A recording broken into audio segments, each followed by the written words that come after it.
Bonsoir mes chers frères et sœurs, c'est votre ami, le docteur Samuel Elorobonto pour l'exhortation de minuit. Voilà, nous sommes au 5e jour du thème que nous avons eu à partager avec vous cette semaine. Nous avons parlé de la persévérance. Nous allons conclure donc aujourd'hui. Ce soir, je vous parlerai de la persévérance dans le combat. Rapidement, lisons dans le livre de Josué, chapitre 10. Nous commencerons du verset 8 au verset 14. Suivez-moi très attentivement pendant cette lecture. Merci. La parole de Dieu déclare: L'Éternel dit à Josué: ne les crains point, car je les livre entre tes mains, et aucun d'eux ne tiendra devant toi. Josué arriva subitement sur eux, après avoir marché toute la nuit depuis Gilgal. Quelle endurance et quelle persévérance. Verset 10. L'Éternel les mit en déroute devant Israël, et Israël leur fit éprouver une grande défaite près de Gabaon. Les poursuivit sur le chemin qui monte à Beth-Horon et les battit jusqu'à Azekah et à Makeda. Comme ils fuyaient devant Israël et qu'ils étaient à la descente de Beth-Horon, l'Éternel fit tomber du ciel sur eux de grosses pierres jusqu'à Azekah, et ils périrent. Ceux qui moururent par les pierres de grêle furent plus nombreux que ceux qui furent tués avec l'épée par les enfants d'Israël.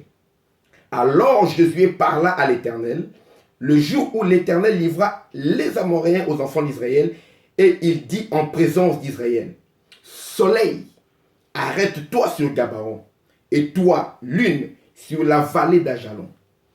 Et le soleil s'arrêta, et la lune suspendit sa course jusqu'à ce que la nation ait tiré vengeance de ses ennemis. Cela n'est-il pas écrit dans le livre du juste? Le soleil s'arrêta au milieu du ciel et ne se hâta point de se coucher jusque presque tout le jour. Je répète, le soleil s'arrêta au milieu du ciel et ne se hâta point de se coucher presque tout un jour. Verset 14. Il n'y eut point eu de jour comme celui-là, ni avant, ni après, où l'Éternel ait écouté la voix d'un homme, car l'Éternel combattait pour Israël. La persévérance, c'est la clé de la victoire. Et il y a toujours une récompense après la persévérance.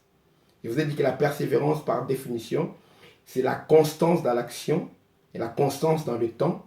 La persévérance, c'est également la persistance dans l'effort. Et moi, je définis la persévérance comme étant le fait de continuer à faire la même chose avec la même ardeur sans s'arrêter.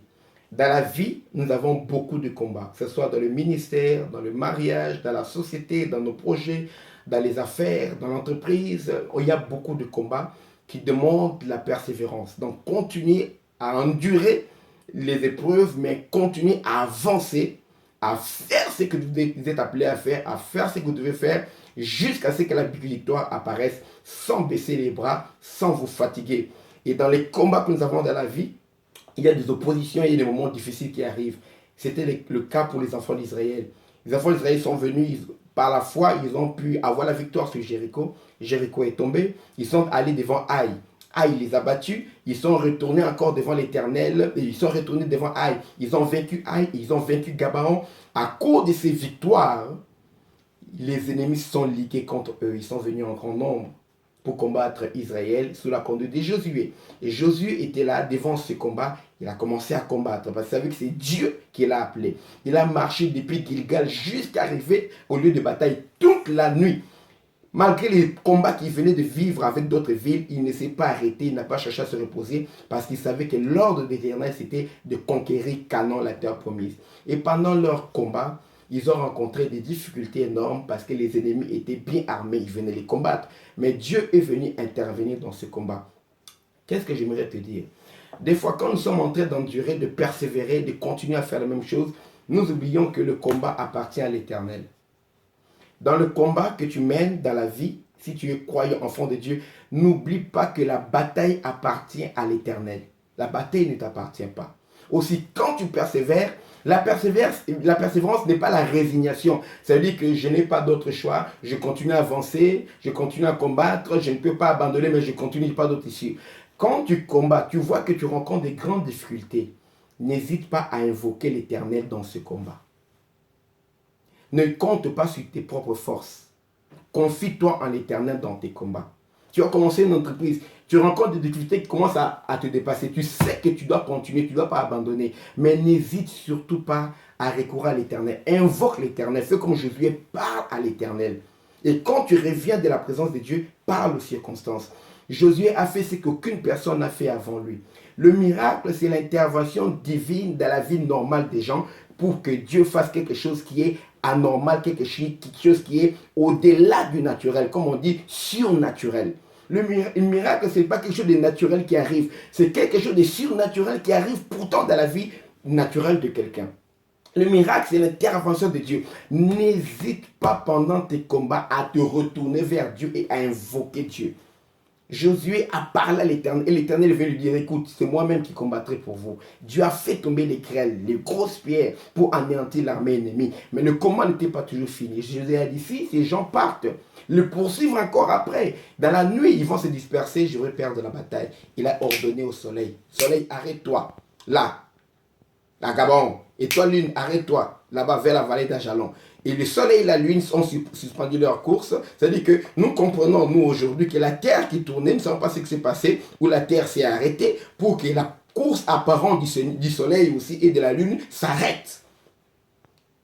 Toute une journée, 24 heures, il n'y a pas eu de nuit. Toute une journée, le soleil a continué à briller. Dieu a fait cela. Il a écouté la voix de Josué. Parce que Josué, dans ce combat, il a fait intervenir Dieu. Peu importe les combats que tu rencontres, ne te dis ça pas seulement que je persévère, je vais y arriver. Quand tu vois que tu n'y arrives pas, il y a des éléments qui t'échappent, invoque l'Éternel. Ceux qui se confient à l'Éternel et renouvellent leur force. Ils courent et ne se lassent point. Ils marchent et ne se fatiguent pas. Ceux-ci se confient à leurs chevaux. Nous nous confions à l'Éternel. Eux, ils plient et tombent. Nous nous restons debout et tenons ferme. Dans le combat, sache te confier à l'Éternel. Pendant la persévérance, pendant que tu endures l'épreuve, ne te compte pas sur tes propres forces. Ne te dis pas que je vais continuer malgré tout bon gré, malgré je continuerai. Pendant que tu continues, quand tu as des obstacles, tourne-toi vers l'Éternel. Dis, c'est toi qui m'as donné ce mariage. C'est toi qui m'as donné ce ministère. C'est toi qui as permis que j'ouvre cette entreprise. C'est toi qui m'as donné l'opportunité que j'ai. Je rencontre des combats. Maintenant, je ne sais pas comment m'en sortir. Interviens dans ma vie. Quand tu invoques Dieu dans ton combat, c'est un signe de foi, c'est un signe que tu fais confiance en Dieu. Et si tu as confiance en Dieu, Dieu honore toujours ceux qui lui font confiance. Pendant que tu persévères dans ton combat, de temps en temps, quand tu ne peux pas résoudre un problème, retourne vers l'Éternel. Invoque-les. La déclare, quiconque invoquera le nom du Seigneur sera sauvé. Le mot salut là, sauter veut dire également délivrance. Quiconque invoquera le nom du Seigneur sera délivré. Peu importe le combat dans lequel tu es, invoque l'Éternel pendant que tu es en train de persévérer. Dieu viendra, il interviendra. N'invoque pas Dieu sans combattre. Oh, je ne veux pas combattre, Seigneur, interviens. Non, Dieu veut te voir à l'œuvre. Entreprends d'abord quelque chose. Commence, entame les combats. Et là où tu rencontres des obstacles, invoque Dieu. Il viendra. Ce que tu ne peux pas faire, ce qui est impossible pour toi, Dieu, aux possibilités illimitées, il est capable de le faire. Et quand Dieu interviendra, ce qui était impossible deviendra possible. Car tout est possible à Dieu. Et bien sûr, rien n'est impossible à celui qui croit. Parce que nous savons faire intervenir le Dieu de l'impossible. Voilà, nous avons terminé ce soir notre série d'enseignements sur la persévérance à l'exhortation de minuit. Demain samedi, nous allons rediffuser toutes les vidéos de la semaine sur cet enseignement. Et dès dimanche soir à minuit, nous nous retrouvons à minuit heure de Paris. Nous continuons avec maintenant un nouveau thème dans la semaine. Nous parlerons des oppositions dans la vie. Nous avons beaucoup d'oppositions dans la vie. Quelles sont les oppositions? Qu'est-ce que ça représente? Comment se comporter pendant les oppositions et comment vaincre les oppositions que nous rencontrons dans la vie? Dieu va te parler, Dieu va continuer à t'édifier et Dieu va t'amener à ce que les oppositions que tu rencontres deviennent des opportunités qui feront que ton nom soit connu, que ton nom se rappelle et que Dieu se glorifie dans ta vie. Je vais prier avec vous. Seigneur, merci pour ceux qui ont été fidèles. Merci pour ceux qui nous ont rejoints seulement aujourd'hui en écoutant ce message. Tu sais ce que tu as voulu communiquer à tes enfants. Ceux-là qui ont pleuré dans leur détresse, ceux-là qui ont travaillé, qui avaient abandonné, qui n'avaient plus le courage de persévérer, tu leur as parlé. Dans des cas de leur détresse, écrit à l'Éternel. Et l'Éternel envoya sa parole et la parole les guérit. Que ta parole que tu as envoyée cette semaine guérisse tes enfants, leur donne la force de continuer leur combat. leur donne la force de croire en toi, leur donne la force, les moyens, papa, de continuer le travail pour lequel tu les as appelés, de continuer le projet dans lequel ils ont commencé, Seigneur, papa, avec toi. Laisse-les arriver jusqu'au bout de ce projet avec toi, bien sûr. Relève ceux qui étaient tombés. Fortifie ceux qui étaient fatigués, papa. Redresse ceux qui étaient courbés. Guéris ceux qui étaient déjà tombés malades. Ressuscite même dans la foi ceux qui étaient morts. Ceux qui avaient abandonné la foi, qui avaient arrêté de persévérer en Christ. Ressuscite-les au nom de Jésus. Papa, tu es invisible, mais nous sommes visibles. Le monde regarde tes enfants. Si tes enfants faillissent, c'est toi, c'est de ton nom qu'on va se moquer. Alors relève tes enfants pour que nos ennemis, pour que les gens qui ont besoin de te connaître, en voyant nos vies, qu'ils puissent te glorifier en remarquant ce que tu fais dans nos vies. Glorifie-toi au travers de nos vies. Que nos vies soient le terrain où éclate ta gloire. Que la vie de ton fils, de ta fille, soit le terrain où tu éclates ta gloire, où tu fais manifester ta puissance, où tu réalises tes merveilles. C'est dans le nom puissant et précieux de Jésus-Christ que nous avons ainsi prié humblement. Et nous croyons que tu redonnes la force de persévérer jusqu'à la victoire à chacune des personnes qui nous a suivis pendant cette semaine. Et tu continueras avec nous la semaine qui suivra dans ta grâce. Au nom puissant et précieux de Jésus, j'ai ainsi prié. Amen. Que Dieu vous bénisse abondamment. Donc nous nous retrouvons dimanche à minuit, heure de Paris, pour l'exhortation de minuit.